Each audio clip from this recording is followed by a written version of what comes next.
Tardes. Ah, no se escucha, ahora sí. Hola, buenas tardes. Hola, hola. Ay, creo que esto está así. Bueno. ¿Me confirman si se escucha, por favor? Hola, sí, parece que sí. Ya, un ratito. Listo. Y ahora sí. ¿Alguien puede hablar para confirmar si escucho por los audífonos? Sí se escucha a mí. Perfecto, muchas gracias. Bien, chicos, vamos a empezar. Sí, comparto pantalla.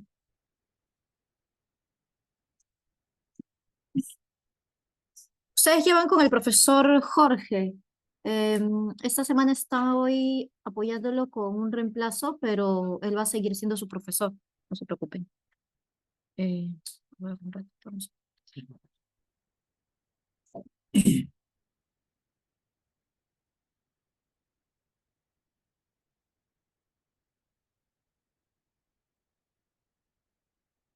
Bien, supongo que la semana pasada han visto la parte introductoria de la psicología científica. Por ahí algunos, bueno, el objeto de estudio, métodos, ramas deben haber tratado. El día de hoy vamos a tratar uno de los temas que más me gusta, que es las bases biológicas del psiquismo. Tenemos un material de preguntas. Voy a compartir ahora para nada más chequearlo. Aquí está. Tenemos un material que resolver con 12 preguntas. ¿Sí? Entonces nuestro objetivo el día de hoy es culminar este material y aparte ahora voy a proyectar un material teórico que al final de la clase yo se los envío. Ya, muy bien. Entonces cambiamos.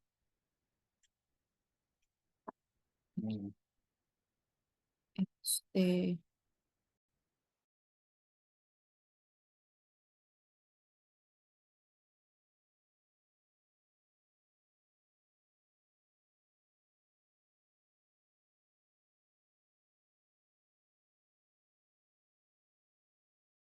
Bien, chicos,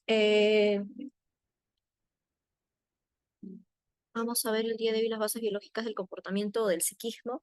Bueno, como habrán visto seguramente la semana pasada con su profesor, eh, el comportamiento, al menos bajo el enfoque cognitivo, tiene un fundamento en los procesos psíquicos internos o mentales, ¿no?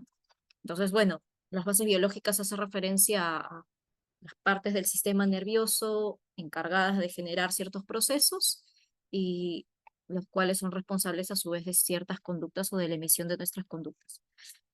Básicamente tenemos por aquí un esquema rápido para poder ver lo que nos interesa a nosotros aprender el día de hoy. Primero, conocer el sistema nervioso en general, todos sus componentes, que a su vez se subdivide en dos, en el sistema nervioso central y en el periférico. Y bueno, vamos a hablar también de la plasticidad cerebral, ¿no? Lo que requiere hablar un poquito de neuronas, ¿no? Entonces vamos a la siguiente diapositiva. Sí se está viendo la pantalla, me parece, ¿no? A ver, igual me confirman eso.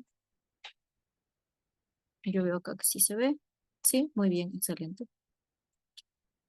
Bien, veamos esto entonces. Listo, aquí está. Vamos a poner la pantalla más grande.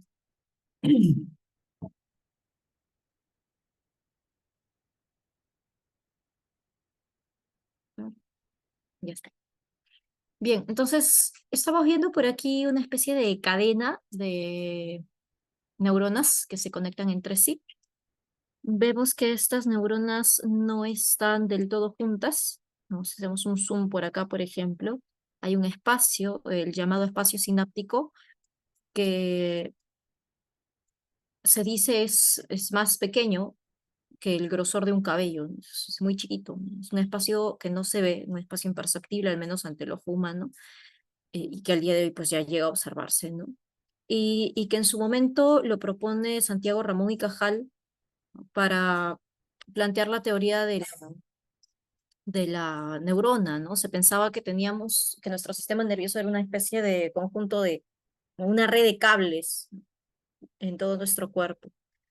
Y bueno, él plantea que no es así, ¿no? Sino que son células individuales pequeñas que más bien se conectan entre sí y que justamente el responsable de nuestra actividad neuronal es esto, ¿no? La conexión que se da entre neuronas. Y se da aquí, en este espacio sináptico, ¿no? Y es por eso que le llamamos sinapsis a esa actividad. Al final, cada uno de nuestros procesos psíquicos internos se reduce a eso, ¿no? A conexiones sinápticas. Distintas, claro, cada una de ellas para cada una de las cosas que hacemos, cognitivamente, afectivamente hablando, pero es eso, ¿no? Son conexiones sinápticas entre las neuronas. Bueno, tenemos por aquí entonces algunas menciones. Las neuronas lo que hacen es recepcionar, conducen y transmiten señales electroquímicas.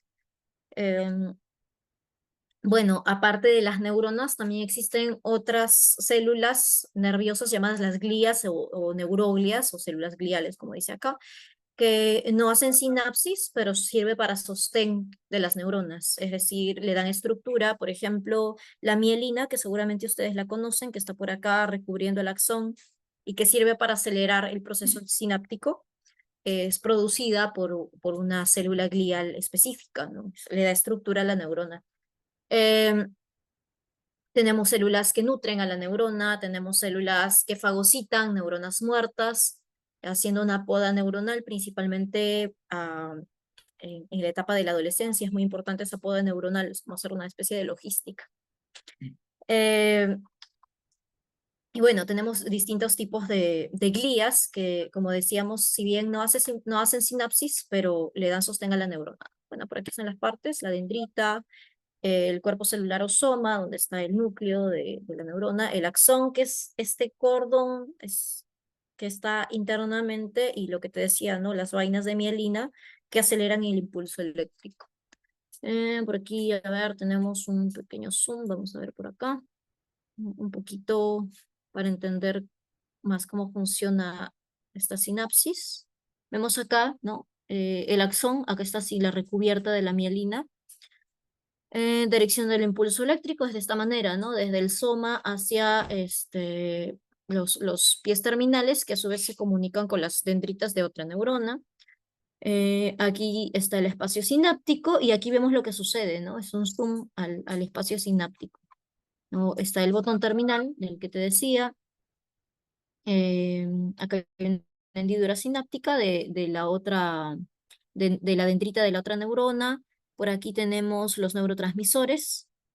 Y bueno, algunas partes específicas dentro del botón terminal, ¿no? Las vesículas sinápticas. Listo. Entonces, ya está. Ahora, hay que entender este proceso para poder hablar de plasticidad cerebral, ¿no? Al día de hoy hay investigaciones que sugieren que las neuronas sí se regeneran. Sin embargo, es algo que al menos San Marcos todavía no lo toca en su examen de admisión. De lo que sí se ha hablado históricamente es de la plasticidad cerebral, ¿no? La capacidad de las neuronas no de regenerarse, sino de adaptarse, ¿no? Plasticidad hace referencia a eso, ¿no? El plástico hace referencia a la capacidad de maleabilidad, de adaptarse a distintas situaciones o distintas necesidades, ¿no? Entonces, como te decía, al final todo se reduce a, a relaciones sinápticas o a conexiones sinápticas que se dan pues entre las neuronas en nuestro cerebro, ¿no? Pero a veces vamos perdiendo neuronas. Hay cierta pérdida normal de neuronas a lo largo de nuestra vida, pero a veces podemos perder más neuronas de lo normal por, por una cuestión fortuita, un accidente, alguna enfermedad neurodegenerativa o un golpe, un traumatismo muy fuerte, ¿no? Entonces, estas situaciones van generando que perdamos más neuronas de lo que es normal, ¿no? Y se puede llegar a afectar ciertas áreas específicas en el cerebro. Si se pierden muchas o todas las neuronas encargadas de cumplir cierta función, ubicadas en cierta área del cerebro, encargadas de cumplir cierta función, entonces en tal momento determinado, pues nos quedaríamos sin esa función. O sea, perdemos las neuronas que se encargan de ello, perdemos la función. Porque perdemos las neuronas encargadas de la emisión del habla, ¿no? O de la articulación del habla, ubicadas en el área de Broca. Entonces, si hay una pérdida significativa de esas neuronas, simplemente pues, se va a perder la capacidad de articular o si no se pierde va a ser muy limitada la capacidad de articular, ¿no? De repente no vamos a entender bien lo que dice la persona. Entonces, perdón, ¿qué hacen las neuronas?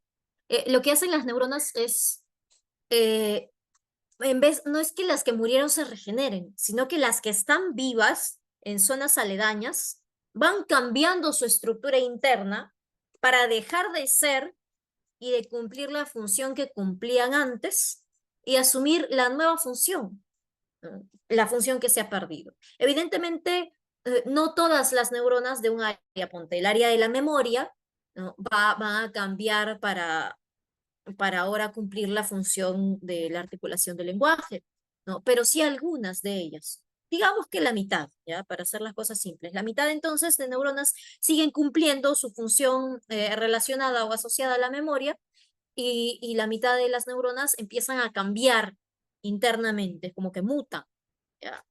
Para asumir esta necesidad, ¿no? Que se ha perdido, ¿no? Del habla.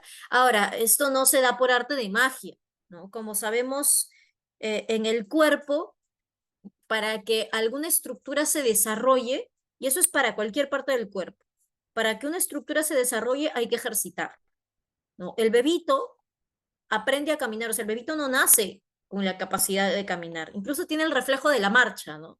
Ese impulso de mover las piernitas cuando sus pies tocan una superficie plana, pero no tiene la capacidad y no la tiene porque evidentemente, por ejemplo, sus músculos y sus huesos no solamente necesitan nutrirse, sino que él empiece poco a poco, una vez ganada una mayor masa muscular, empiece primero a ponerse en pie, o trabaje con la coordinación, un pasito, otro pasito, el equilibrio. Entonces, son cosas que se tienen que ejercitar, ¿no? Si el niño nunca lo dejan, nunca le dan la oportunidad de caminar agarrándose, porque cumpla 3 años, no va a caminar de pronto, ¿no? Si no lo han dejado nunca caminar, entonces simplemente no va a poder, ¿no? Porque necesita práctica. Lo mismo pasa con las neuronas. Las neuronas cuando cumplen una función, cuando, cuando tienen estas comunicaciones sinápticas, es porque se han ido desarrollando, ¿no? Y estas comunicaciones sinápticas entre neuronas se desarrollan justamente por el ejercicio de alguna actividad. Ejercitas la lectura, entonces van a mejorar las relaciones sinápticas asociadas a la lectura. Ejercitas algún tipo de actividad física, deporte, entonces se van a fortalecer esas conexiones sinápticas asociadas a tal actividad física que desarrollas, ¿no? En tal área específica.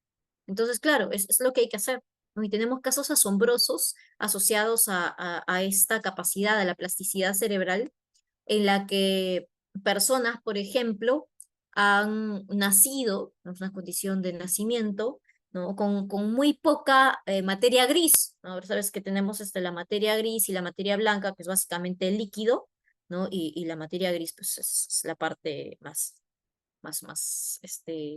densa, si quieres, ¿no? En el cerebro.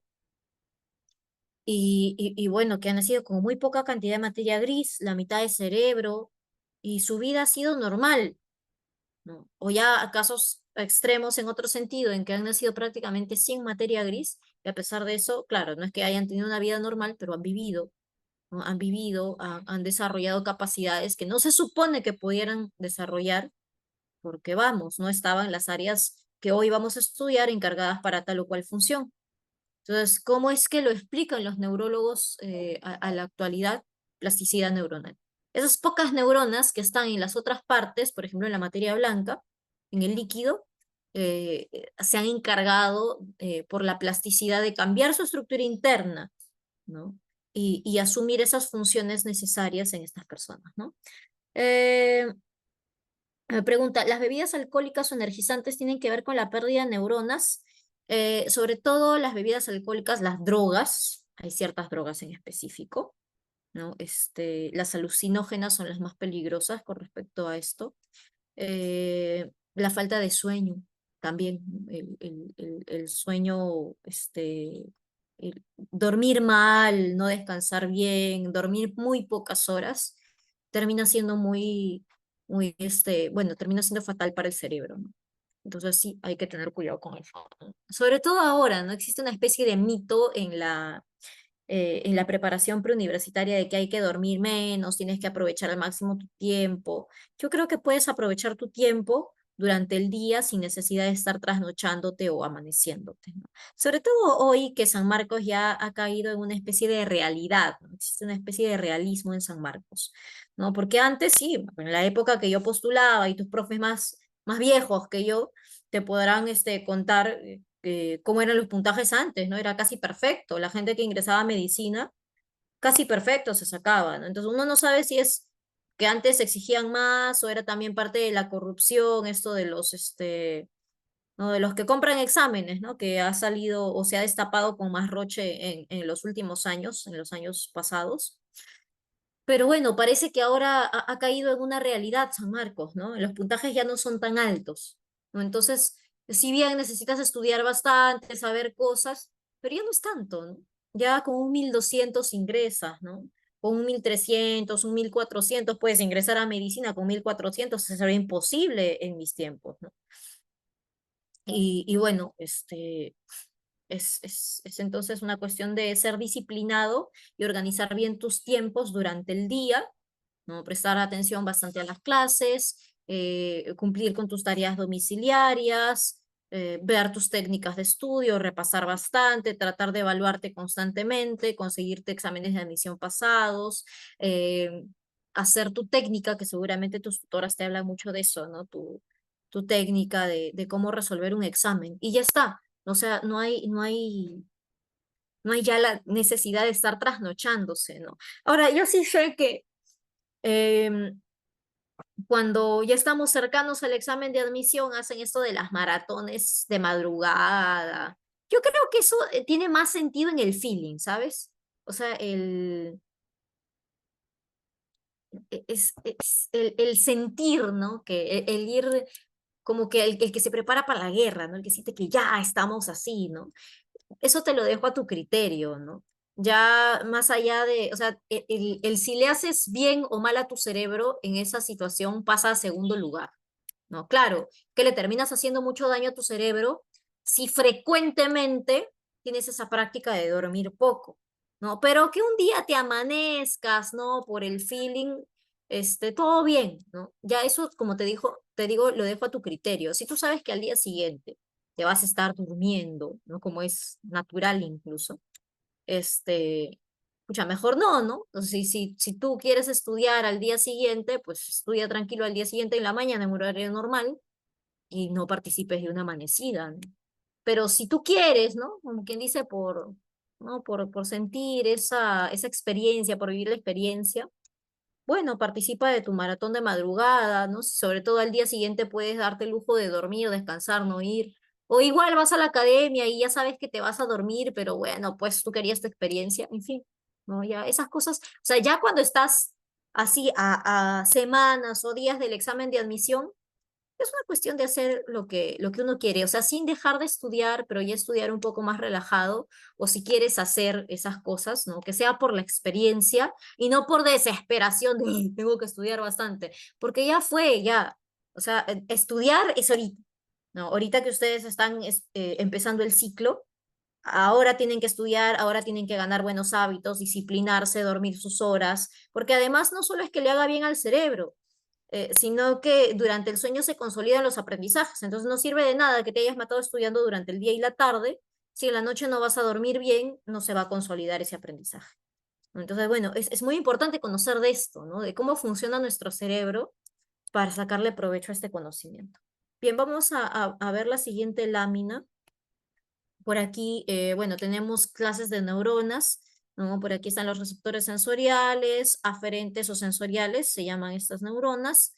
Eh, efectoras o motoras, en un momento vamos a verlo, estas son parte de el sistema con el mismo nombre, el sistema aferente o sistema eferente, ¿no? Son todo un conjunto de neuronas que no están en el cerebro, por decirlo así, no están dentro de la cabeza en el encéfalo, porque solemos pensar que el sistema nervioso es solo cabeza y no es así, ¿no? El sistema nervioso está en todo el cuerpo, ¿no? Ahorita vemos la clasificación chévere, ¿no? Y estas neuronas aferentes y las eferentes, que bueno, acá le llaman efectoras o motoras, están más bien distribuidas a lo largo de todo el cuerpo, no solamente en extremidades, sino internamente en nuestros órganos, por ejemplo, internos, intestino, etcétera, llegan a los músculos, como están por acá, no las vemos, ¿no? Bien, y bueno, por acá tenemos las interneuronas o neuronas integradoras que relacionan o asocian diferentes neuronas entre sí. Y bueno, vamos a ver otra lámina, por favor. Ya está. Ya, acá está, esto es lo que te quería mostrar. Esto es algo que debe estar presente en su cabeza de usted. Ya, se lo tienen que aprender así de memoria. Ya, esto tiene que ser como un dibujo plasmado en su cabeza. Entonces, el sistema nervioso se divide en dos: el sistema nervioso central y el sistema nervioso periférico. Entonces, el periférico es esto que estamos viendo acá, ¿no? Es esta red de nervios que, como te decía, va hacia todo el cuerpo, ¿no? No solo extremidades. Internamente, ¿te das cuenta? Sale de la médula espinal y va para todas partes el sistema periférico. Ya, ahora veamos, tengo el sistema periférico somático y el sistema periférico autónomo o vegetativo. El somático es esa red de nervios que estamos viendo por acá en imágenes. Tenemos los pares craneales que se van hacia la cara, acá los ves, ¿no? Se van hacia la cara.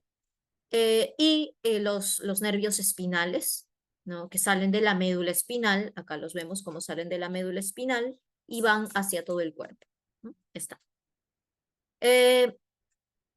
Estos nervios, ¿no? Son justamente los que veíamos en la lámina anterior. Tenemos nervios aferentes y nervios eferentes, ¿ya?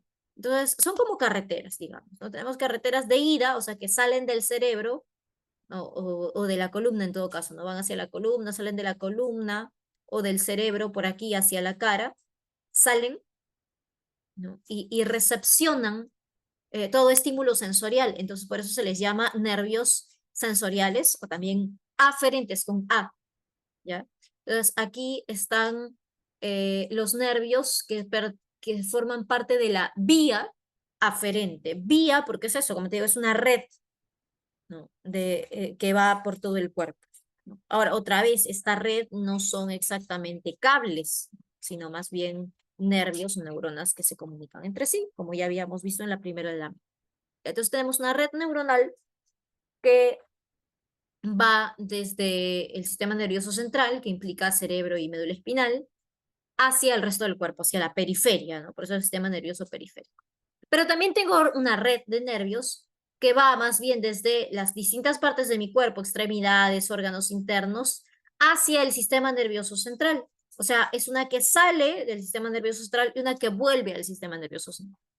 La que sale es la vía aferente o sensitiva. Entonces, sale de acá, ¿no? Lo que hace es sentir, ¿no? Tú recibes un estímulo, ¿no? En tu mano, ¿no? Te dan un pinchazo en tu mano y donde tú sientes no es acá en tu mano, es en el cerebro se da la sensación. Pero ¿qué está pasando? Que acá tengo receptores en la piel, ¿no? Receptores que su nombre lo dice, recepcionan este estímulo mecánico, en este caso la presión, recepcionan el estímulo y rápidamente por ese sistema aferente viaja la información hasta mi sistema nervioso central. Entonces, la vía aferente va desde mis extremidades hacia el sistema nervioso central. Es una vía, se le llama ascendente, porque es como que sube, ¿no? La información. En cambio, tengo una vía también descendente. Una vez que llega la información sensorial a mi cerebro emite una respuesta, ¿no? Por ejemplo, si estoy acariciando un gatito, acaricio un gatito, está suave, está caliente, ¿no? Entonces, llega esa información a mi cerebro y mi cerebro emite una respuesta motora, dice, continúa acariciando. Entonces yo continúo acariciando. Este movimiento que estoy haciendo, claro, lo hacen mis músculos seguramente, pero quien le da la orden a mis músculos de seguir acariciando son los nervios de la vía eferente o efectora que teníamos por acá. ¿Te das cuenta? Mira, los nervios efectores o motores llegan hasta los músculos. Entonces le dicen a los músculos, muévanse, hagan este movimiento. Podría también decirme, retira la mano. ¿Qué pasa si tú estás acariciando al gato, ¿no? Y de pronto sientes mojadito, está mojado? qué raro este gato, porque está mojado, justo por el lado de su potito. No. Entonces, claro, quizá ahí tu cerebro te dé otra orden, ya no te dirá sigue acariciando, sino te dirá saca la mano, no se puede haber meado ese gato. Entonces, bueno, o lo han meado, peor. Los gatos hacen cosas. Ya, entonces, bueno, es eso, ¿no? Tenemos las vías aferentes, recuerda, las vías aferentes son las que sienten, son ascendentes, y las eferentes descienden desde el sistema nervioso central hacia el resto del cuerpo para enviar la respuesta a la reacción motora. Esta reacción puede ser un movimiento voluntario como puede ser un movimiento automático. ¿Ya? Y entonces ya esto depende de dónde viene la orden, ¿no? Si la orden viene del cerebro, de la corteza cerebral, o si la orden viene de repente de alguna estructura de la subcorteza como el hipotálamo o como el mismo tronco encefálico, o si la orden simplemente proviene de la médula espinal. ¿Ya? Entonces, bueno, eso es todo esto que vemos acá en gris y esta última parte azul conforman parte del sistema nervioso central que nosotros tenemos que conocer en un momento, ¿no? Bueno, entonces están ellos. Luego está también el sistema autónomo vegetativo, ¿no? Donde hablamos del sistema simpático y parasimpático, ¿no? El sistema simpático básicamente es el que nos activa. ¿Activa qué activa? Activa la llamada respuesta de huida o defensa, ¿no? Es decir, ante una situación específica, que se identifica, que identificamos, que nuestro cuerpo identifica, el sistema autónomo activa el simpático, se segrega el neurotransmisor adrenalina y esto empieza a activar varias partes del cuerpo, ¿no? Tensa los músculos, hace que se dilaten las pupilas, la respiración la acelera para oxigenarnos más rápido, a la vez que el corazón empieza a bombear la sangre más rápido, ¿no? Y todo eso en favorecimiento de la oxigenación de nuestros músculos y de nuestro cerebro para estar más atentos, para ser más ágiles, para ser más fuertes, para ser más hábiles en una situación específica en la que se requieren estas capacidades, ¿ya? Bueno, hay una parte importante del sistema simpático que, o mejor dicho, que el sistema simpático desactiva. Desactiva todo lo que tenga que ver con el sistema gastrointestinal. Entonces, si de repente, ¿no? Tú estás caminando por la calle y ves que te empiezan a marcar, ¿no? Unos choros, y te apeligras, ¿no? Se activa tu sistema simpático. Si de repente tú estabas con hambre en ese momento, se te va el hambre. Si estabas con sed, se te va la sed. Nada que, ay, no voy a correr porque me va a dar más sed. No, pues olvídate. Estás corriendo por tu vida o por tu celular, al menos, ¿no? Entonces, claro, en ese momento el organismo como que, y esto es parte de lo que hace el hipotálamo, suprime esas necesidades. Por un momento, las suprime. Entonces tú no tienes ganas de comer, ni de beber, ningún tipo de líquido, ni de ir al baño, si acaso tenías necesidad. Si estabas en proceso de digestión, se detiene la digestión. ¿Te das cuenta? En ese momento, ¿por qué? Porque toda esa energía que usa el cuerpo para cosas como digerir, que es una respuesta automática dentro del cuerpo, ¿no? Para digerir, este, para que sientas ganas de ir al baño, ¿no? Ya, esa energía dejan de mandársela a esas partes del cuerpo y se lo mandan a los músculos, por ejemplo, ¿no? Para que nuestra respuesta muscular sea, o de movimiento en general sea más rápida. Ya, muy bien, entonces ahí están los dos sistemas, el somático y el autónomo. Autónomo es claro su nombre, ¿no? Porque funciona en automático, diríamos, ¿no? ¿Y el parasimpático para qué sirve? Bueno, el parasimpático lo que hace es relajarnos, regresarnos al estado de normalidad, ¿no? Digamos, ¿no? Tú habías salido, no sé, de tu casa a visitar a un amigo, a un familiar, ¿no? Muy cerca de tu casa te están marcando, te quieren cuadrar, ¿no? Eh, y tú te das cuenta y bueno, se activa tu simpático, ¿no? Y justo tú estabas con ganas de ir al baño, estabas diciendo, ay, ¿para qué salí sin ir al baño? Hubiera entrado al baño, creo que voy a regresar. Y en eso pues te das cuenta que te están marcando, te apeligras, y en ese momento dejas de pensar en ir al baño. Se te olvida, profesora, me orino. No, se te olvida, se te van las ganas de hacer pichi. Eso es lo que hace el simpático. ¿Ya qué hace el parasimpático? Una vez que ya te libraste de ese peligro, has avanzado de repente, ya te has relajado, entonces vuelven las ganas de ir al baño, ¿no? De repente ya has llegado a la casa de esta persona a la que ibas a visitar y te relajas, ¿no? Y te relajas y vuelves a sentir la necesidad de ir al baño. Y eso está bien, porque ¿qué pasa si todo el día, ¿no? estuviéramos en ese estado de alerta en que nos pone el sistema simpático, ¿no? En el que se suprimen actividades como la digestión o ir al baño? ¿Qué pasaría? ¿Qué pasa? Bueno, lo lógico, ¿qué pasa si no vas al baño mucho tiempo? Te intoxicas por dentro, tienes que botar eso que tienes ahí, ¿no? Si no tomas agua en mucho tiempo, te puedes morir, igual con la comida. Ujú. Entonces, es necesario el parasimpático para regresarnos al llamado estado de equilibrio, que es la homeostasis. Apúntalo. Es un término muy usado en academia, la homeostasis, el estado de equilibrio. Por acá hay una pregunta, profesor. ¿El parasimpático es siempre después que haya ocurrido el simpático o también cuando estás simplemente tranquilo en el día a día? Claro, o sea, en este momento está funcionando tu parasimpático, pero en realidad te diría que en este momento está funcionando los dos en ustedes, tanto el simpático como el parasimpático. Si fuera acción 100% pura del parasimpático, pues estaríamos durmiendo. Ya nos relajamos mucho, nos dormimos. Eh, Entonces, lo que hace pues, el simpático en el día a día es simplemente actuar como una especie de algo que nos mantiene alerta, ¿no? El simpático está ahí manteniéndonos alerta. Entonces, ¿estás usando tu simpático ahora? Sí. Tu parasimpático también para sentir equilibrio interno, para que no estés inquieto, ¿no? Porque la inquietud o la distracción puede deberse a que sientes carencia, ¿no? Una sensación de necesidad. Ay, quiero esto, ay, me falta esto. Estás acá sentado en tu escritorio, ¿no? Dispuesto a estudiar, pero estás pensando en, ay, tengo que traer mi café, ay, mi cuaderno, ay, que el lapicero, ¿no? Entonces, por eso es importante que cuando te vas a sentar a estudiar, tengas todo lo que necesitas a la mano, para que no estés en ese plan, ¿no? Y bueno, eso es, ¿no?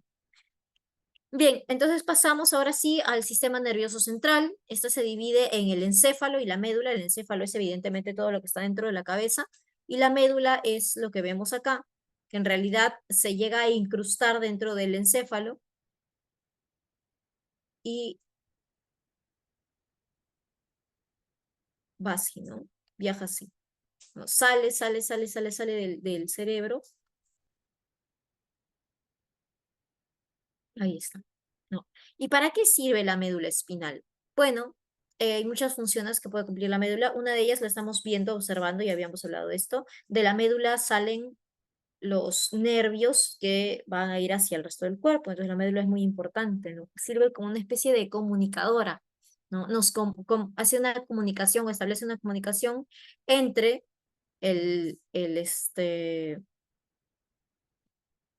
cerebro o el encéfalo en todo caso, el encéfalo que está dentro, y, y la médula, ¿no? Muy bien. Eh, Ahora, habría que hablar del cerebelo. El cerebelo es esta estructura que se encarga de coordinar o en todo caso de darle coordinación y precisión a nuestros movimientos. Todos hemos visto un borracho alguna vez en nuestra vida, ¿no? Entonces los borrachos, ¿no? Imagínate pues, un señor borracho eh, que empieza a hablar raro, ¿no? Que se nota cuando alguien está borracho, habla raro. ¿Por qué habla raro? Porque lo primero que se ha afectado en ese borracho no es su cerebro.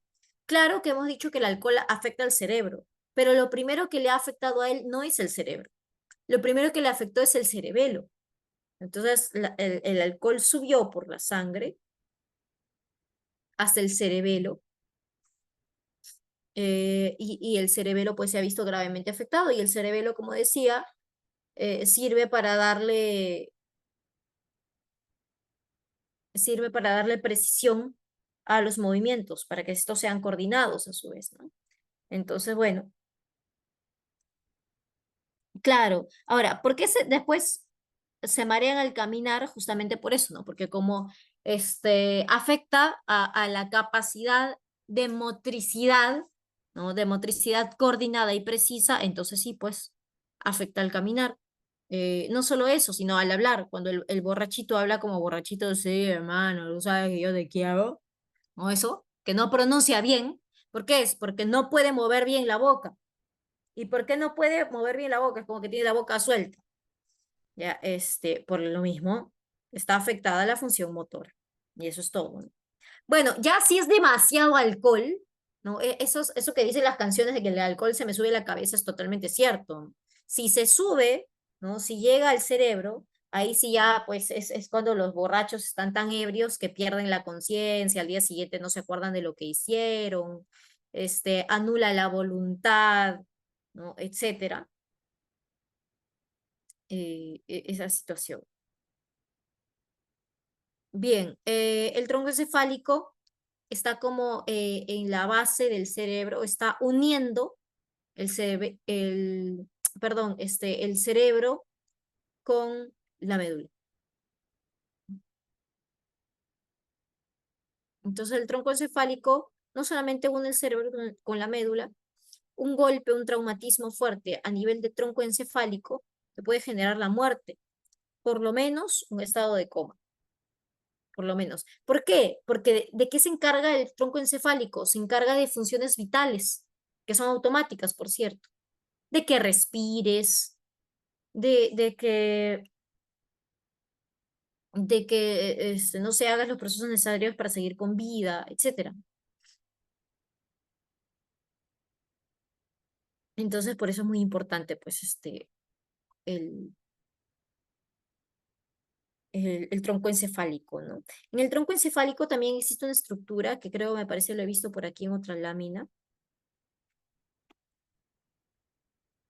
Bueno, por acá tenemos el sistema nervioso central. Uy, se me fue. No, tenemos el cerebelo, el encéfalo. Encéfalo, recuerda que no es sinónimo de cerebro, sino el encéfalo es donde están incluidos varias estructuras, ¿no? Tanto en la corteza, que se divide en dos, como en la subcorteza. ¿Ya? Entonces por acá tenemos el tronco encefálico nuevamente dividido en mesencéfalo, eh, puente de Barolio, bulbo raquídeo, etcétera. Por acá están, perdón, la médula espinal, ¿no? Dividida en la cervical, la torácica y la lumbar, y la sacra, perdón, ¿no? Entonces esas cuatro zonas, dependiendo a veces de cuál sea la zona afectada, será lo que suceda con la gente, con las personas. Bien, vamos a verlo.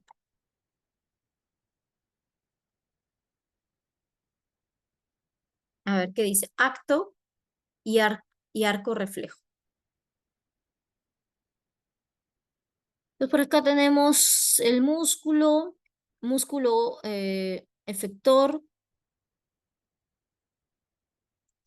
las neuronas motoras, la médula y las neuronas sensitivas. Entonces, claro, ahí tenemos un martillito por acá, si no me equivoco. Entonces golpeamos el músculo, o golpeamos, mejor dicho, acá, esto, ay, perdón, se amplifica, ¿no? Y llega al músculo, y del músculo sale a la neurona sensitiva. O mejor dicho, llega a través de neuronas sensitivas acá, a la médula espinal. Lo mismo pasa con neuronas motoras. Uy, perdón. Eh, Más bien estas, una vez recepcionada recepcionado el estímulo, llevan la respuesta, ¿no? Ahí está, esto es algo que ya habíamos explicado. Por acá está la médula espinal, eh, la cervical, la torácica, la lumbar, la sacrocoxigia, la cola de caballo. Ya está.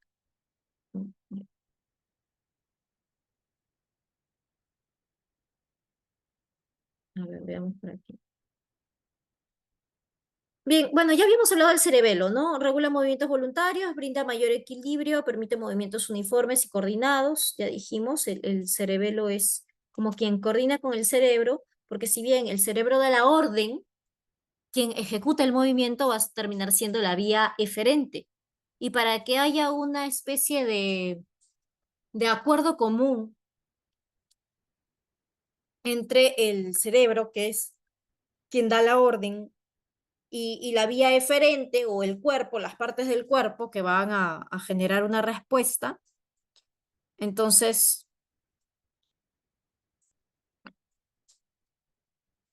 pues,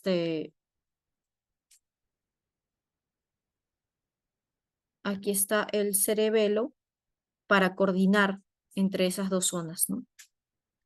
Entre esas dos zonas, el encéfalo y y los movimientos, ¿no? Los movimientos. Sé de dónde venga la orden. La orden la da el sistema nervioso central, pero es el cerebelo quien coordina la orden motriz, el movimiento. Ya, a ver. Uy, voy a mover esto. Vamos. Ya.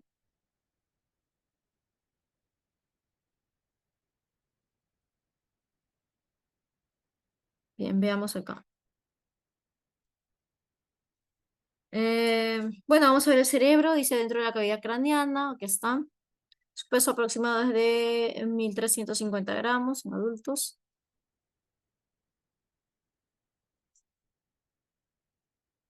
Y está protegido por meninges, ¿no? Aquí está. Es como una telita. Vamos a lo siguiente. Bien, acá sí les pido que se tomen unos minutitos para que vean todas estas áreas. Todo, todo, todo, todo, todo, todo, todo, todo. Más allá de leer los cuadritos, primero, área de Broca, no, área de escritura, perdón, movimiento de escritura, no, todo esto, ¿no? Ver toda esta estructura, ¿no? A ver, chequéenlo un ratito, chequéenlo así como con la intención de memorizárselo. Así, chequéenlo un rato, mientras me sirvo agua.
Bien, espero que ya le hayan dado un ojo. Entonces, ¿qué tenemos que hacer con el cerebro? Tenemos que básicamente memorizarlo, ¿no? En el cerebro hay lóbulos.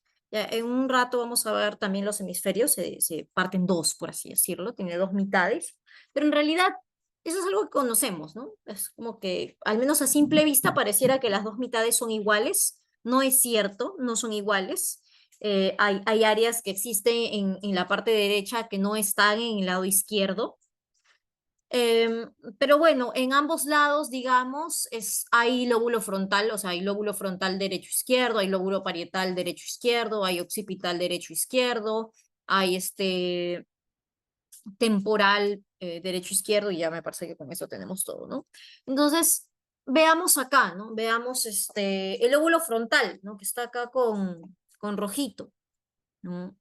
El lóbulo frontal se dice que es el más humano, el que más nos caracteriza a nosotros como seres humanos, ¿no? Aquí tenemos la planificación, organización.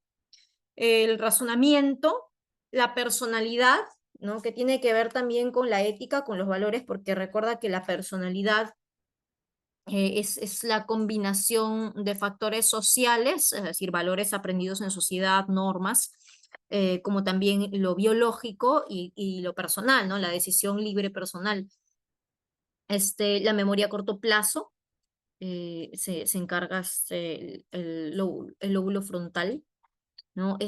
Dentro tenemos áreas, ¿no? Por ejemplo, que es el área de Broca, ¿no? Si te das cuenta, en realidad hay como que un área rayada acá que me indica como centro del lenguaje. Bueno, está el área de Broca.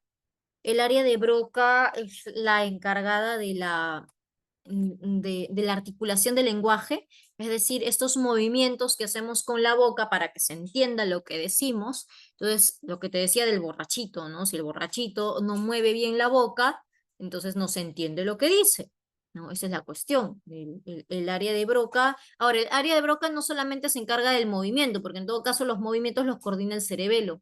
El área de Broca se encarga de que todas las estructuras implicadas en el habla, en la producción de habla oral, estén bien, estén funcionando bien, ¿no? Quiero decir, las estructuras en la garganta, las cuerdas vocales, las vías eferentes en este caso, ¿no? Todo esté funcionando correctamente. ¿No? Bueno, tengo acá el área psicomotriz, ¿no? Que tiene que ver con el movimiento voluntario, ¿no? Área psicomotriz y el área motriz. Por acá está la cesura de Rolando, el área de Exner, tiene que ver con esto, ¿no? El movimiento de la escritura, o el movimiento que hacemos con las manos, algunos le llaman que se encarga de la coordinación mano-ojo, ¿no? Pero bueno, el movimiento que hacemos con la mano para, por ejemplo, hacer grafías tan finas como la escritura, ¿no? Eso es el área de Exner. Ahora, no me refiero a tener bonita letra, sino a poder escribir cosas con sentido. Ya, esto es área de Exner. Por acá podemos ver el lóbulo parietal, ¿no? Que está detrás del frontal, digamos, el frontal va hasta acá, como quienes tenemos frente grande, como quien dice, ¿no? Tu frente se extiende hasta acá, hasta atrás, hasta ahí está el frontal. Luego sigue el parietal, como quien dice, en el techito de la cabeza. El parietal, mira, dice área psicosensitiva, yo le llamo el área de la percepción, ¿no? Es allí donde se integran todas las sensaciones que han llegado o bien aquí o bien a otros lóbulos, ¿no? Bueno, área de sensibilidad en general. Está aquí el área de Deggering, que es otra área de lenguaje, ¿no? Los que aparecen así en negrito son áreas de lenguaje, ¿no? En este caso es la comprensión de palabras escritas, o sea, el poder leer. Esta definición está bien, ¿ya? Porque no es comprensión lectora, ¿no? No es lo que te piden en RB, por ejemplo, o en textos filosóficos, que tienes que entender el mensaje del texto, ¿ya? Para entender el mensaje del texto hay otra área que se llama el área de Luria, ¿ya? Pero el área de Deggering hace que justamente esto que está escrito acá, por ejemplo, área psicosensitiva, tú lo puedas leer. Ya está. Así no sepas qué significa la palabra psicosensitiva, ya, pero que puedas leer que ahí dice psicosensitiva, eso te permite Deggering. El lóbulo occipital es el más fácil, se encarga de la vista, ¿no? De poder ver. Y bueno, por acá tenemos el lóbulo temporal, que está pues a los lados, como a la altura de las orejitas, justamente. Está justamente aquí ya la sensación auditiva. Tengo el área de Wernicke, que es el área del lenguaje, de la comprensión de las palabras habladas, es decir, escucho, y no solamente escucho, sino que comprendo lo que estás diciendo, comprendo el significado de las palabras que dices. Una persona con un daño severo en el área de Wernicke, entonces no va a comprender lo que dice, el mensaje que quiere transmitir otra persona. Y bueno, por acá está el área psicoauditiva, que es ¿no? justamente la coordinación con la audición, y la cesura de Silvio que podemos encontrar por acá, ¿no? Marcadamente. Y ya está. Bueno, por acá tenemos evidentemente en las cajitas otras funciones. Por ejemplo, tiene que ver con las funciones de la memoria. Mnésico significa memoria, la percepción auditiva, no solamente escuchar, sino entender que lo que estoy escuchando. Están las motivaciones básicas por acá. En el occipital, bueno, ya te había dicho, es básicamente ver, entonces procesa imágenes de forma, color y movimiento. Y en el parietal se forma el esquema corporal, la sensibilidad, bueno, distintos tipos de sensibilidad, por ejemplo, acá al parietal llegan la sensación gustativa, La sensación táctil llega al parietal, y por eso me dice también calor y temperatura, ¿no? Claro, son los centros donde se procesa la sensación táctil y por tanto el calor y temperatura. Luego se integra con el olfato, que puede llegar tanto al frontal o al temporal. Se integra también a la capacidad visual, y todo eso le ayuda o nos ayuda a nosotros a generar la percepción. ¿Hasta el momento hay dudas? ¿Hasta el momento hay algún tipo de duda? Lo que estamos viendo en pantalla es algo que ya habíamos visto, de lo que ya habíamos hablado, la plasticidad cerebral.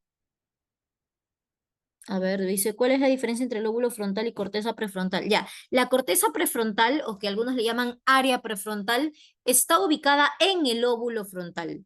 Ya, es parte del lóbulo frontal, digamos. Vamos a ponerlo por acá esto. Aquí está.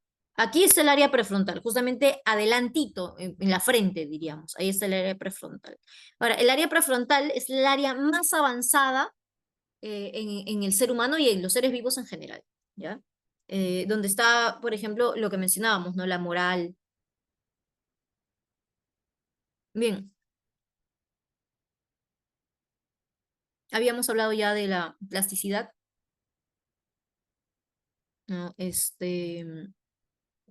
Por ejemplo, acá tenemos un cerebro enfermo. Un cerebro enfermo necesita terapia cognitiva.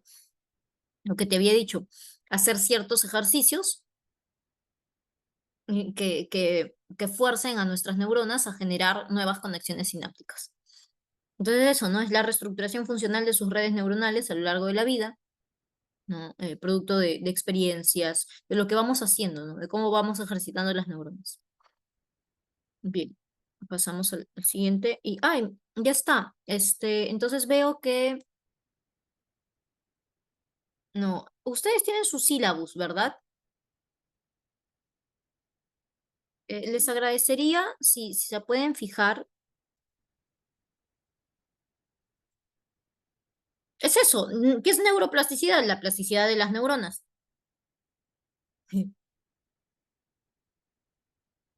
Ya, si se pueden fijar en su temario, si hay bases biológicas 2 o ya la próxima semana nos toca otro tema. Sí hay dos, Miss. Si hay dos, ya, perfecto. Entonces, hoy estamos viendo esta parte que es el cerebro, o en todo caso la corteza cerebral, ¿no? Ya la próxima semana seguramente hablaremos un poco más.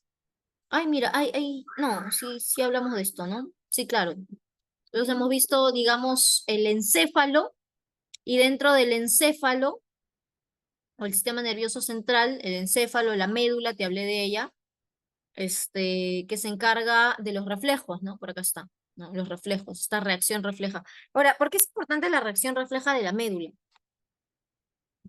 Cuando tú, por ejemplo, tocas algo caliente, una plancha caliente, ¿a quién no le ha pasado? O una olla caliente. Tú no te quedas ahí pensando, a ver, quema, lo sigo tocando o retiro mi mano. No, tú de inmediato retiras. Es más, ya con el paso del tiempo, por ejemplo, a esta edad, si tú llegaras a tocar la plancha caliente, retiras tu mano antes de sentir el calor, antes de verte quemado, por decirlo así. ¿Por qué pasa eso? Porque la respuesta refleja sale de la médula, ¿no? Y la médula es esta, pues. Entonces tú ves, antes de que haya llegado al encéfalo, ya la médula respondió. Entonces tenemos que desde el músculo, en este caso no de la pierna, sino del brazo, llega hasta la médula, hasta cierta parte o altura de la médula, probablemente por acá, ¿no? En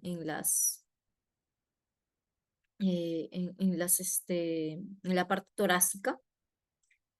Entonces llega ese impulso eléctrico, y la médula hace dos cosas. Por un lado, sigue enviando información hacia arriba, o sea, sigue ascendiendo información, cumpliendo con su labor mediadora de llevar información hacia el encéfalo, pero por otro lado, a la vez que sigue llevando, a su vez ya ha mandado una respuesta de reacción de retirar la mano.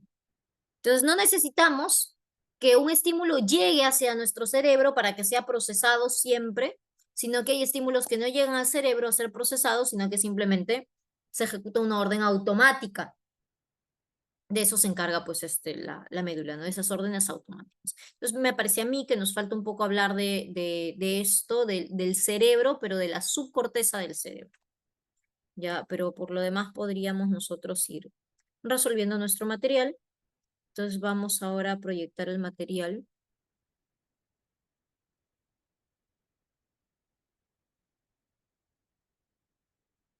Ahí está. Entonces, a ver, yo te doy, ¿cuánto? 1 minuto y medio, digamos, ¿ya? 1 minuto, léelo, así no lo puedes resolver. Primero necesito que lo leas. Esto sí lo vamos a practicar, ¿ya? Recuerda lo que te dije, necesitamos hacernos disciplinados. Entonces, aunque no sepas la respuesta, siempre tienes que tratar. Significa que hay una voluntad y la voluntad se trabaja, ¿no? La voluntad a veces la podemos tener, a veces no, pero la podemos trabajar. Entonces, ahora tú puedes decidir, ok, puede que no sepa, pero ya muestro un avance, al menos al leer la pregunta, ¿no? Porque vamos, te vas empapando por lo menos del lenguaje que estamos usando en el curso. ¿Ya? Entonces, vamos, vas leyendo la pregunta, 1 minuto, luego lo resolvemos juntos y así con cada pregunta, ¿ya? Vamos, 1 minutito, casi nada, hasta las 4:05.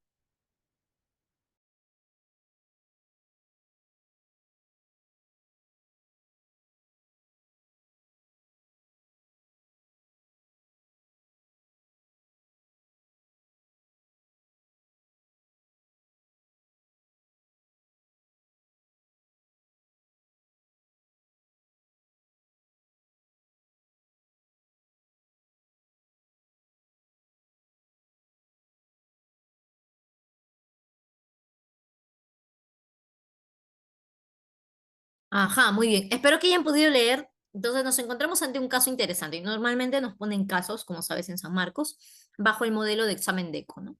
Un niño de 8 años sufre un accidente que afecta su área de lenguaje en su hemisferio izquierdo. Yo decía, tenemos dos hemisferios, el izquierdo y el derecho, y no siempre encontramos en el izquierdo lo mismo que en el derecho, ¿no? ¿De qué se encarga? Ah, dame un momento, sí, te voy a pedir un momento. Yo les voy a compartir un material teórico extra, ¿ya? Este material que acabo de proyectar lo envío, claro, pero también voy a enviar otro material, donde tenemos un poco más de información al respecto.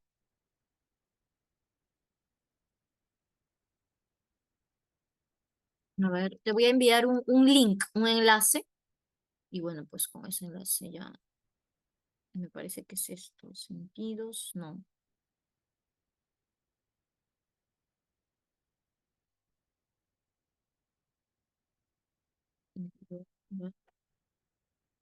Sí, bases biológicas.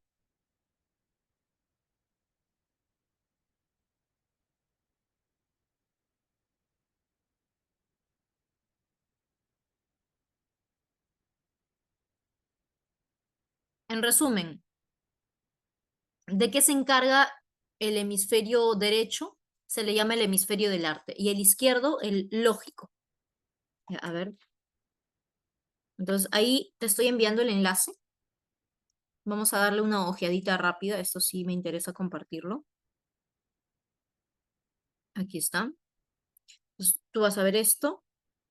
Empezamos. Ahí está, tenemos la misma división que teníamos en el otro material, de repente hecho de otra forma, ¿no? El sistema central periférico, el somático, acá está lo que te decía, la vía aferente o sensitiva, la vía eferente o motora, el sistema autónomo, la médula espinal dentro del sistema nervioso central, el encéfalo con sus estructuras, ¿no? El cerebro que se divide en corteza y subcorteza, como te decía, la próxima clase probablemente vamos a ver la subcorteza, que hay varias estructuras importantes ahí.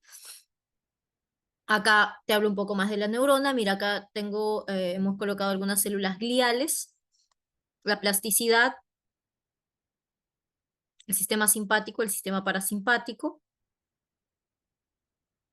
el sistema periférico somático, la vía aferente y eferente, acá está bien explicado en un dibujito, el sistema nervioso central, ¿no? La médula, como te dije, tiene la labor de conexión o comunicación, pero también se encarga de las acciones reflejas.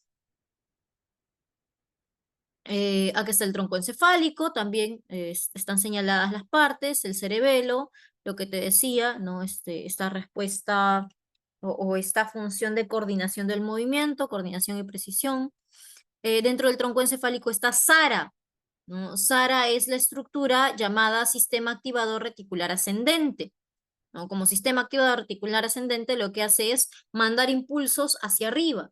Es lo que nos mantiene despiertos, básicamente. Si estás despierto en este momento es gracias a que SARA, tu sistema reticular ascendente, está captando los estímulos, ya sean internos o externos, y eso hace que mande impulsos eléctricos hacia tu corteza, sobre todo hacia la corteza frontal, ¿ya? Pero en general hacia la corteza cerebral, ¿ya? O sea, hacia todos los lóbulos, por así decirlo, ¿no?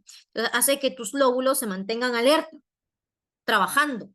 Y cuando ya vamos a dormir, entramos en estado de somnolencia, ¿no? Por la noche, porque ya van bajando los estímulos y por eso es importante que por la noche, cuando vamos a dormir, no nos expongamos tanto a estímulos como luces, sonidos, ¿no? Hay gente que duerme con música, hay gente que duerme, con la luz prendida o hasta se pone luz discotequera, no hagas eso, porque aunque te llegues a quedar dormido en la madrugada, te vas a despertar con esos estímulos, no vas a poder dormir. Entonces, bueno, necesitamos que haya la mínima cantidad de estímulos.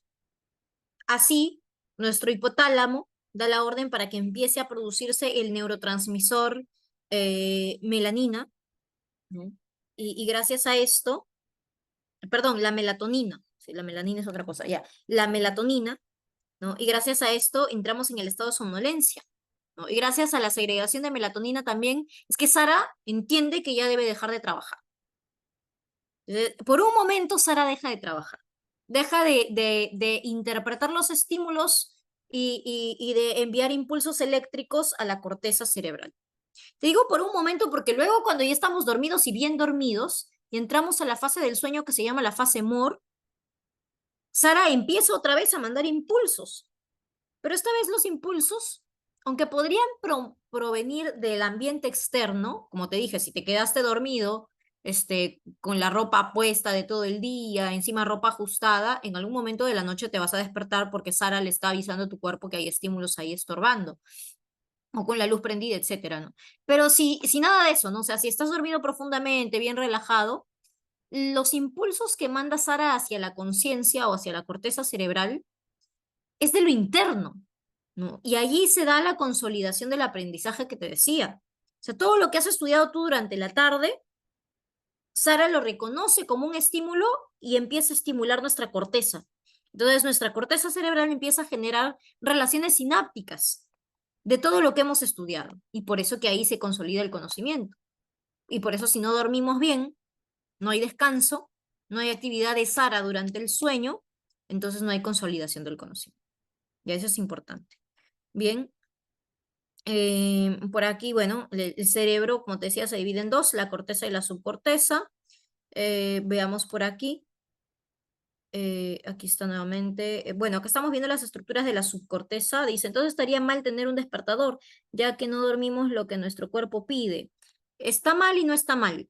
Está bien que tengas un despertador justamente para que tú te vayas haciendo un horario. Probablemente ya la próxima semana vamos a hablar del hipotálamo, está asociado a eso, a la generación de horarios. Ahora, claro, estaría mal si tú pones, por ejemplo, tu despertador a las 5 de la mañana y te has acostado a las 2, porque claro, no estás descansando, pero lo malo, como te darás cuenta, no es despertarte a las 5, lo malo es haberte acostado a las 2. Entonces, si duermes prudentemente entre 6 y 8 horas, va a haber un buen descanso. No, pero para dormir eso, no solo es dormir la cantidad de horas, sino dormir en el tiempo adecuado. No es lo mismo dormir 6 a 8 horas, en la madrugada, cuando se debe dormir, que dormirlas durante el día o durante la tarde. No es el mismo descanso, ¿no? Por el mismo funcionamiento del cuerpo ya mencionado, ¿no? Entonces, bueno, es eso. Bueno, acá estamos viendo justamente estructuras de la subcorteza, que ya hablaremos la próxima clase, ¿no? Ahí están ellas. Sigue siendo subcorteza. Y ahora sí, el encéfalo, el cerebro, la corteza cerebral se divide en dos, ¿no? Los hemisferios, el hemisferio izquierdo y el hemisferio derecho. El hemisferio izquierdo está asociado a la ciencia y el derecho al arte, a la creatividad. Por eso tenemos las facultades visoespaciales, el aspecto afectivo del lenguaje. ¿Qué quiere decir el aspecto afectivo del lenguaje? esa entonación que le damos al lenguaje para expresar más allá que un mensaje, sentimientos, emociones. Entonces, claro, tú puedes decir, ah, ingresé, o puedes decir, ah, ingresé. Entonces, claro, el mensaje es exactamente, literalmente lo mismo, pero dicho en otro tono, expresa algo muy distinto, ¿no? El primero parece que le diera igual o que hasta le molesta haber ingresado, y el segundo está muy alegre de haber ingresado. Entonces, claro, ya esa capacidad de, cuando escuchamos este tipo de expresiones, interpretar las emociones o sentimientos que está transmitiendo, o de nosotros mismos, ser capaces de transmitir emociones y sentimientos con nuestra entonación, o lo que se llama la prosodia del lenguaje, es parte del derecho. Pero todas las demás funciones lingüísticas, por ejemplo, las áreas lingüísticas que vimos de Broca, de Wernicke, de Gerin, de Exner, están en el hemisferio izquierdo. Ya como vemos por acá, ¿no? Articulación y comprensión del lenguaje, hemisferio izquierdo. Solo la prosodia, el aspecto afectivo del lenguaje está en el derecho, ¿no? Porque claro, eso tiene más que ver con la lógica, ¿no? El producir lenguaje y comunicarnos, y el darle una carga afectiva al lenguaje, pues tiene más que ver con la creatividad. El hemisferio derecho tiene más una percepción global, mientras el izquierdo lo que hace es analizar, va por partes o hace un análisis secuencial, ¿no? Bueno, por acá encontramos el control emocional, y mientras que en el hemisferio derecho se procesa la información en paralelo, o sea, todo a la vez, ¿no? Por eso el artista, un pintor, por ejemplo, mira su paisaje así completo y hace un boceto, así a mano alzada con un lápiz. Después ya va a ir viendo los detalles, ¿no? No es que el artista no use el hemisferio izquierdo, sí lo usa, pero más el derecho, ¿no? Predomina en él el derecho. Entonces tiene una perspectiva así total y luego ya va poniendo acá un detalle, el otro detalle, etcétera. Bien, eso es importante. Ahora sí, no quería cortar, solo quería mostrar esta parte de los hemisferios. Vamos, me están sugiriendo que la clave es la letra B en la número 1. Vamos a verlo.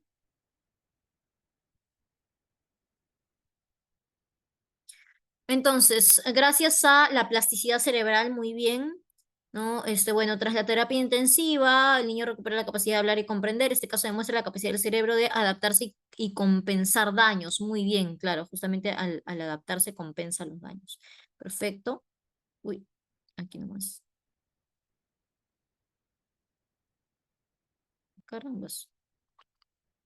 Ya, listo. Vamos a la siguiente pregunta. Nuevamente te doy un minuto para que la leas y lo resolvemos.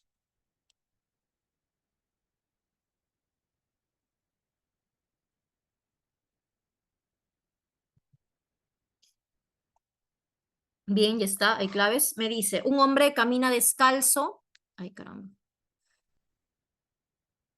Y pisa accidentalmente un clavo, los receptores del dolor en su pie envían una señal eléctrica a través de los nervios sensoriales hasta la médula espinal procesa la información y envía una respuesta inmediata a través de los nervios motores, los músculos de la pierna se contraen haciendo que el hombre retire rápidamente el pie. Lo descrito corresponde ocurre en fracciones de segundo, protegiendo el cuerpo de daños mayores. Claro, es el acto reflejo. ¿Cuál es la diferencia entre acto reflejo y arco reflejo? El arco reflejo, que está en la clave E, esto, se refiere a las estructuras que forman parte de la médula, ¿no? Encargadas o responsables de la respuesta refleja. Entonces, el acto reflejo con C es la respuesta refleja que emite la médula. Y el arco reflejo se refiere o a la médula en sí o a ciertas estructuras dentro de la médula encargadas de generar la respuesta refleja. ¿Ya? Entonces, si me preguntan por el acto, por la respuesta, es acto reflejo, ¿no? Pero si me preguntan por la estructura encargada de dar esa respuesta, es arco reflejo. Estructura o conjunto de estructuras, ¿no? Bien, vamos a la 3, un minuto nuevamente. Léelo, por favor.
Bien, resolvemos.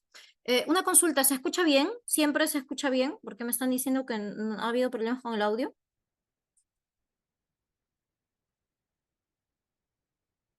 Sí, perfecto. A ver, acá hay una pregunta. Dice, ay, acá. Arco reflejo, ya que nos ha dado una descripción detallada sobre cómo funciona. Vamos a revisarlo, ¿ya? Vamos a revisar. La 2, volvamos a la 2. Hay una pregunta acá.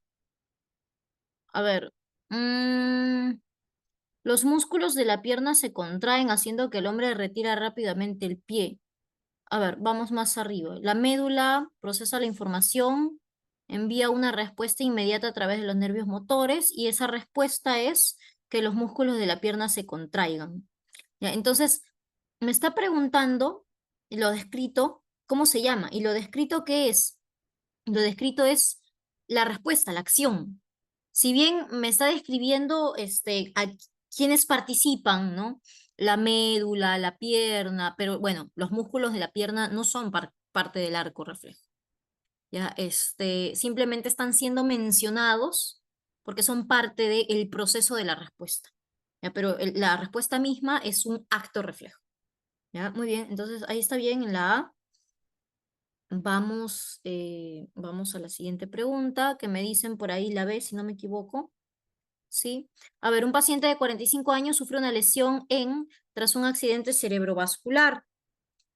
Em, Presenta dificultades a ver, si dicen la B ustedes. Ah, ya, perdón, una lesión en el cerebro, ¿ya?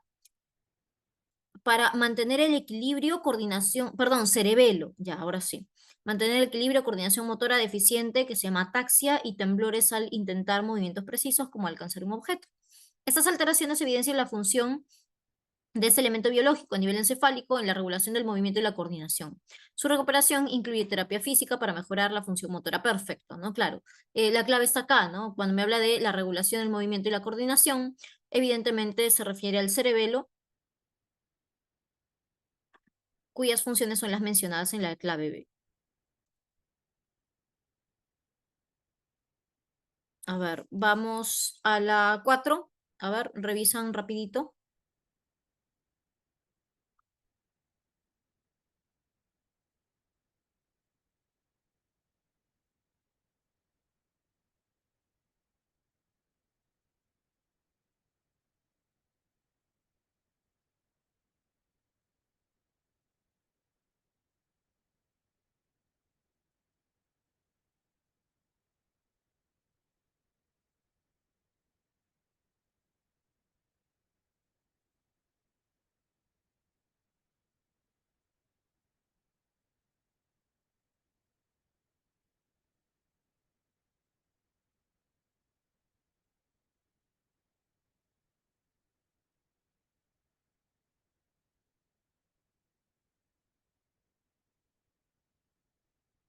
Bien, veamos. Arnoldo es un paciente de 45 años, presenta dificultad para reconocer objetos familiares y problemas para entender el lenguaje hablado, tras sufrir un accidente cerebrovascular que afectó tal área. Además, experimenta desorientación espacial, lo que sugiere una posible afectación del. Estos síntomas resaltan las funciones clave de estos lóbulos. Bueno, ya me está hablando de lóbulos, ¿no? Entonces, ¿cuál es el lóbulo asociado al lenguaje hablado? Perdón, a entender el lenguaje hablado. Teníamos ahí el área de Wernicke, ¿no? Entonces, ¿dónde estaba Wernicke? ¿No? Y luego me dice también esto, ¿no? Dificultad para reconocer objetos familiares. O sea, hay un daño en la percepción. Eh, y luego, sí, sí, sí. Y luego, desorientación espacial. Ajá. Bueno, ya está. La B me dicen. Lóbulo temporal izquierdo. Bueno, siempre tengo izquierdo si se refiere al lenguaje, a menos que sea prosodia. Lóbulo temporal izquierdo, claro, por la comprensión, ahí está Wernicke. Y lóbulo parietal derecho, claro, porque si bien en el parietal está la percepción, si hablamos sobre todo de la percepción espacial, está más del lado derecho. Perfecto, muy bien. Bueno, vamos a las 5. Igor es un paciente de 55 años. Sufrió un traumatismo cráneoencefálico que afectó principalmente dos de sus lóbulos cerebrales. Presenta dificultades en la planificación y toma de decisiones, lo cual puede indicar la lesión en él o la y problemas para comprender el lenguaje escrito, lo cual indicaría alteraciones en él. Además, muestra cambios en su personalidad y conducta, volviéndose más impulsivo y desinhibido. Estos síntomas sugieren daño en áreas clave a nivel cortical. Nivel cortical se refiere a la corteza, ¿no? La corteza cerebral, ¿no? Que es recuerda, ¿no? Corteza, su corteza. Entonces, la corteza es la parte arrugadita, más expuesta, ¿no? Por así decirlo, la que todos vemos y conocemos. ¿Qué claves sugieren aquí? Primero me dice, dos lóbulos cerebrales afectados. Ok. Planificación y toma de decisiones. Ahí ya lo tengo. Eso es, me podrían decir lóbulo frontal o incluso corteza prefrontal como está en la A. Lóbulo frontal, bien. Ahí está. Ahora, para comprender, dificultades para comprender el lenguaje escrito, ¿no? ¿Esto qué era? El área de Deggering, ¿no? Y Deggering está en el parietal. Entonces, la C me dice, ¿no? Claro, lóbulo frontal y lóbulo parietal. Muy bien, muy bien, muy bien. Siguiente, vamos 1 minuto para que lo leas y lo puedas responder.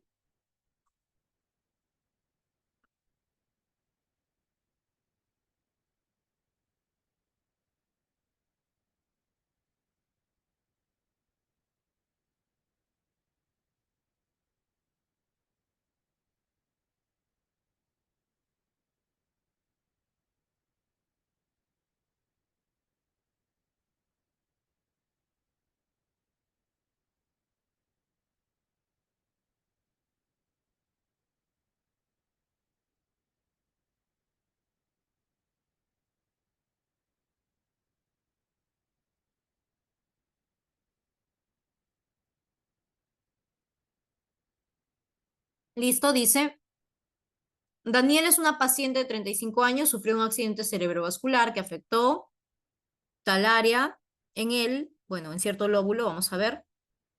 Presenta afasia expresiva, comprende el lenguaje, pero tiene dificultad para hablar y formar frases coherentes.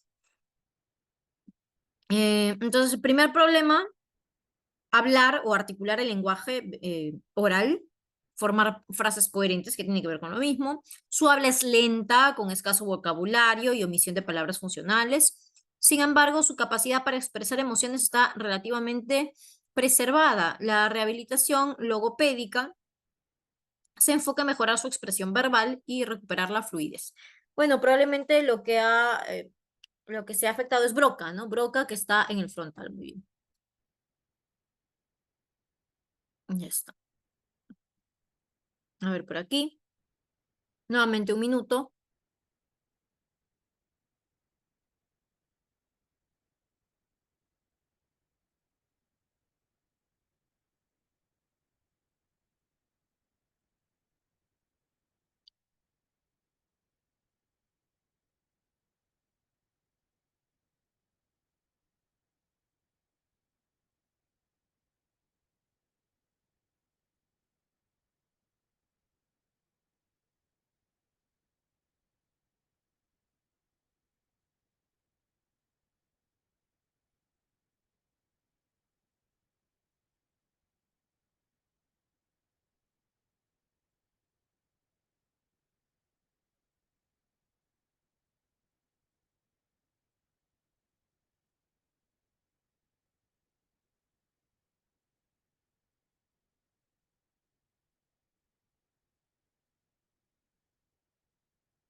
Bien, leamos.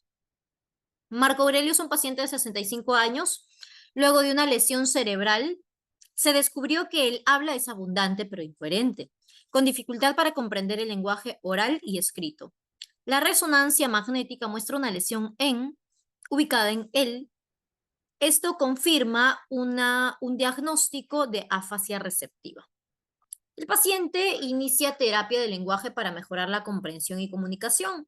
Por otro lado, sus afecciones ubicada en él revelan aún más sus problemas de lenguaje. Bien, ¿qué clave sugieren? Caracol, me dicen por allí. Veamos qué dice la C. Bueno, a ver, primero, la dificultad para comprender el lenguaje oral y escrito. Bueno, ahí diríamos Wernicke, oral, y en el caso del lenguaje escrito es Deggering, ¿no? Pero bueno, alguno de los dos, Wernicke o Deggering, ustedes sugieren la C, o sea, Wernicke, en el lóbulo temporal izquierdo, ¿sí? Deggering está más bien en el parietal izquierdo, podría ser la B, quizá por ahí, bueno. Em, Luego dice, esto confirma un diagnóstico de afasia receptiva.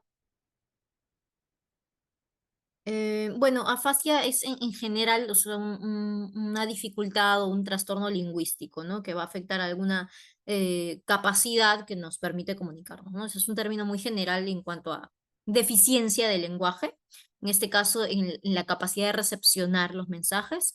Luego dice, el paciente inicia terapia para mejorar la comprensión y comunicación. Eh, Por otro lado, sus afecciones ubicada en él revelan aún más sus problemas del lenguaje. Bueno, vamos a ver, ¿ya? Básicamente habíamos sugerido Deggering y Wernicke, solo que tiene que estar bien ubicado, ¿no? A ver, tú dices Wernicke en el temporal izquierdo y Deggering en el parietal izquierdo. Sí, ya ahí está, ¿no? Y el resto, bueno, deben estar mal. Entonces, es casi tal.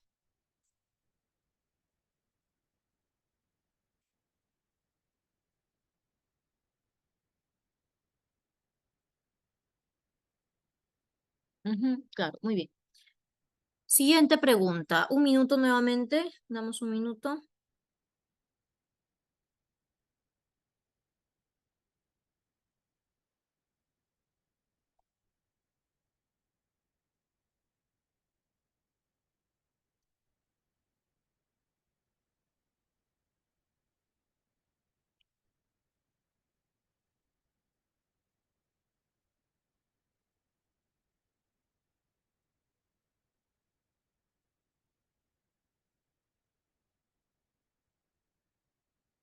Bien, veamos. Dice, un paciente presenta pérdida de sensibilidad en la piel debido a una lesión en las que transmiten información sensorial al sistema nervioso central. Además, experimenta debilidad muscular por daño en las responsables de enviar señales motoras desde el sistema nervioso central a los músculos. Esto sugiere una afección en la comunicación entre el sistema nervioso periférico y central.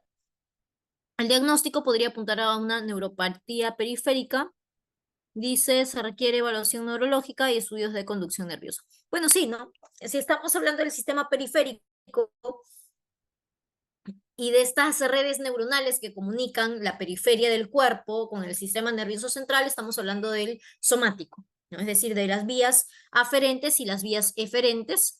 Recuerda que las aferentes son las sensitivas y las eferentes son las motoras.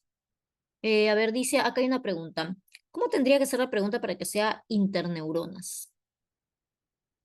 Em, Y como veíamos en el material, las interneuronas asocian distintas áreas en realidad dentro de, digamos, del encéfalo o ya dentro del sistema nervioso central. Entonces, mm, tendría que ser una pregunta que haga alusión a la asociación entre áreas, entre dos áreas distintas. Te pongo un ejemplo. Hay muchas áreas que se relacionan o que se comunican entre sí. Por ejemplo, hay una estructura en la subcorteza que vamos a ver la semana próxima que se llama la amígdala, que se comunica con el área prefrontal dentro ubicada en el óvulo frontal, ¿no? Entonces, al comunicarse la amígdala, ¿no?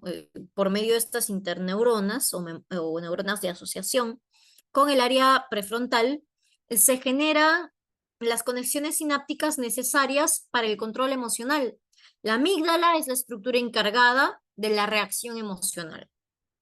Y el área prefrontal es la encargada más bien de la conciencia, de la moral, como decíamos, ¿no? Entonces, que haya una interconexión entre ambas implica que sí va a haber una respuesta emocional, pero ya no una respuesta impulsiva, sino pensada, que toma en cuenta la moral. ¿Te das cuenta? Hay una asociación de ambas áreas, ¿no? Y eso se ve en el resultado, en la conducta en la que finalmente se expresa esa asociación. Entonces, tendría que hablarme más o menos de esa asociación para poder hablarme de una interneurona o neurona asociativa, ¿no? Más o menos por allí va. En este caso hablamos de cómo se comunica el sistema periférico o la periferia del cuerpo, las distintas partes del cuerpo, con mi sistema nervioso central.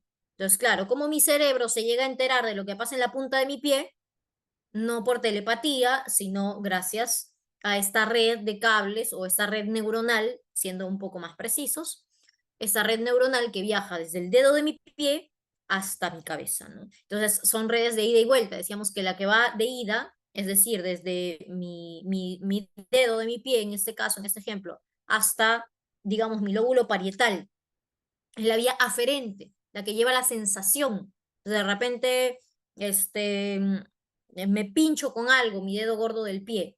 ¿No? Entonces, esa sensación de haberme pinchado con algo va a viajar por las vías aferentes hasta llegar a mi lóbulo parietal. Y va a traer una respuesta. Y esa respuesta desde el lóbulo parietal hasta mi dedo va a ser, o va a viajar por la vía eferente o motora, ¿no? Porque es justamente la que efectúa una acción motora, ¿ya? Entonces, bueno, dice, si tiene pérdida de sensibilidad en la piel, ¿no? Entonces, ¿dónde está la lesión? Porque claro, como te había dicho, la sensación se produce finalmente en el cerebro. Ahora, su cerebro al parecer no está dañado. Lo que está pasando es que las vías o las neuronas o los nervios que deberían llevar la sensación desde la piel hasta el cerebro no están funcionando. Y si no hay quien los lleve, pues no van a llegar. Como te dije, por telepatía no llegan. Entonces, esa es la cuestión. En los nervios sensitivos, neuronas aferentes. Ya podría ser la B o podría ser la E. Luego dice, bueno, además experimenta debilidad muscular por daño en las responsables de enviar señales motoras desde el sistema nervioso central hacia los músculos. Entonces, al revés, ¿no? Del sistema nervioso central hacia los músculos va la señal motora, ¿no? ¿Y quién lleva esa señal motora? Pues las vías eferentes, como dijimos, ¿no? Entonces, está correcta la clave que me dicen por ahí, la B, las neuronas aferentes y luego las neuronas eferentes. Ahí está. Bueno, hay que tener esto claro. Vamos a la siguiente pregunta. Un minuto para que lo resuelvan.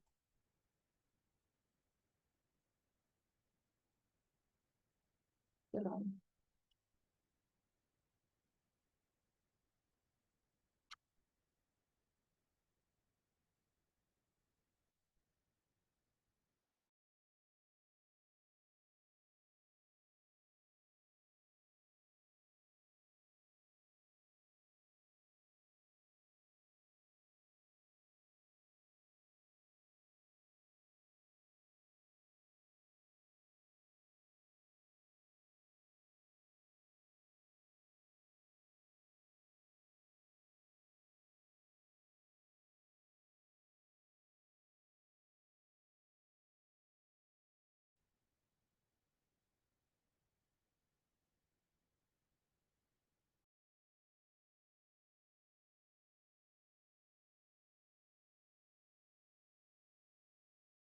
Hola, hola. Se desconectó por lo que veo un segundo por el internet, pero acá estamos. Voy a volver a compartir pantalla. Ya está. Bien, entonces estamos en la 9. Leamos. Dice, un paciente con epilepsia presenta convulsiones debido a una alteración en vamos a ver un rato, donde los canales de unión permiten un flujo excesivo de iones entre neuronas, ¿no? O sea, hay un transporte de carga eléctrica entre las neuronas en ese canal, ¿ya? Se está refiriendo a esto como un canal, ¿ya? Muy bien. Provocando una hiperexcitabilidad neuronal. Simultáneamente se observa un desequilibrio en la o el tal estructura o acción con la liberación excesiva de glutamato, el neurotransmisor excitatorio, y la disminución de GABA, que es el neurotransmisor inhibidor, lo que agrava la actividad. El tratamiento incluye fármacos que regulan ambos tipos de sinapsis para restaurar el equilibrio neuronal. Muy bien, entonces vamos a ver qué claves ustedes sugieren. La gran mayoría me dice la C de casa. A ver, la sinapsis eléctrica, una alteración en la sinapsis eléctrica, donde los canales de unión permiten un flujo excesivo de iones. Claro, si me habla de canales de unión, ¿a qué se refiere? A ese espacio sináptico donde se da la comunicación sináptica. Sin embargo, acá hay un flujo excesivo y ese es el problema que genera las convulsiones. Ya, y luego me dices, se observa un desequilibrio en la sinapsis química. Claro, cuando nosotros observábamos la otra PPT, a ver, vamos a volver a apreciarlo por aquí.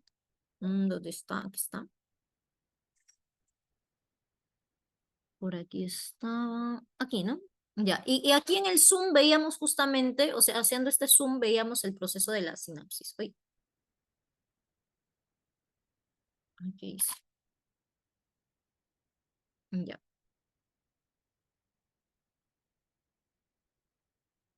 aquí está. Entonces, bueno, acá se observa lo que se va a producir en el espacio sináptico. Entonces, hay una comunicación eléctrica, o sea, el impulso eléctrico viaja y salta acá. Y acá también vemos cómo se segregan los neurotransmisores, ¿no? Que son químicos, ¿no? No son impulso eléctrico. Los neurotransmisores, ¿para qué van a servir? Para facilitar la comunicación sináptica, ¿no? Entonces, no lo aceleran como lo hace la vaina de mielina, la facilitan, que es otra cosa. ¿Ya? Entonces, bueno, es ello, ¿no? Entonces acá tenemos justamente, estamos observando cómo estos químicos llamados neurotransmisores mejoran ciertos procesos sinápticos, ¿ya? Y bueno, en este caso, perdón, ay, ay, ay, creo que hay que compartir nuevamente la pantalla. Aquí está, ya. En este caso, me está hablando de los neurotransmisores, como una liberación excesiva, ¿no? Nuevamente ese término, ¿no?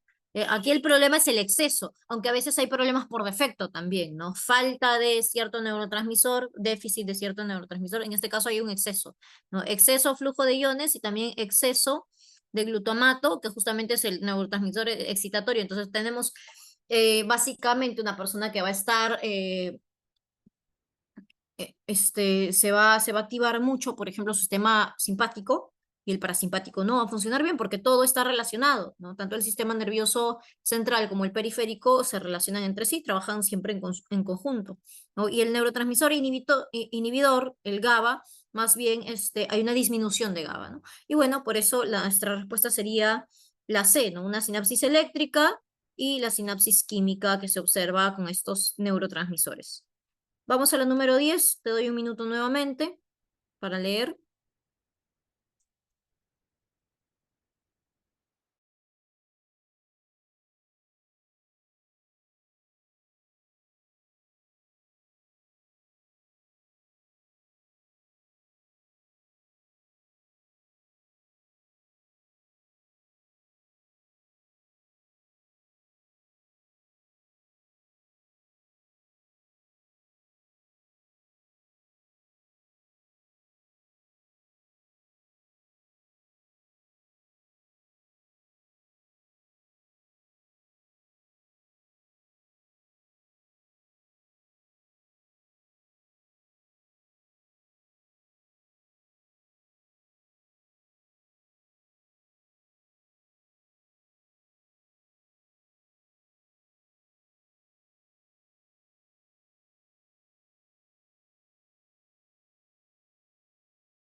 Buenas.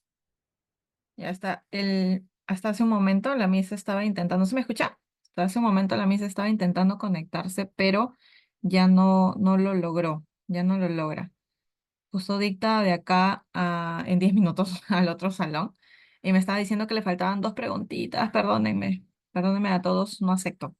Ya, entonces le voy a reportar al profesor O'Brien para que pueda revisar estas dos preguntitas, la siguiente clase. ¿Les parece? El otro martes, discúlpenme chicos, y disculpen también a la Miss, obviamente está penada, ya faltaban 7 minutitos para acabar ya. Ok, justo quería conectarme para saludarlos, voy a aprovechar. A ver, vamos a prender mi cámara por ahí para los que no me conocen. Ando viendo nombrecitos conocidos. Ya sabrán pues que no soy Patty. A ver, me avisan si me ven. Pues acá no tengo cámara HDA, lo siento. Es lo que hay. ¿Cómo están, chicos? ¿Cómo están? A ver, por ahí, saludo, saludo. Nuevamente, para los que no me han escuchado, chicos, disculpen, ok, disculpen, la misa se ha tenido que retirar hace unos 7 minutitos por ahí. Bueno, no se ha tenido que retirar, la verdad, no se ha quedado sin internet, me indica que parece que no tiene mucha señal, ok, y tiene 10 minutos para moverse para poder dictar la siguiente clase, ok.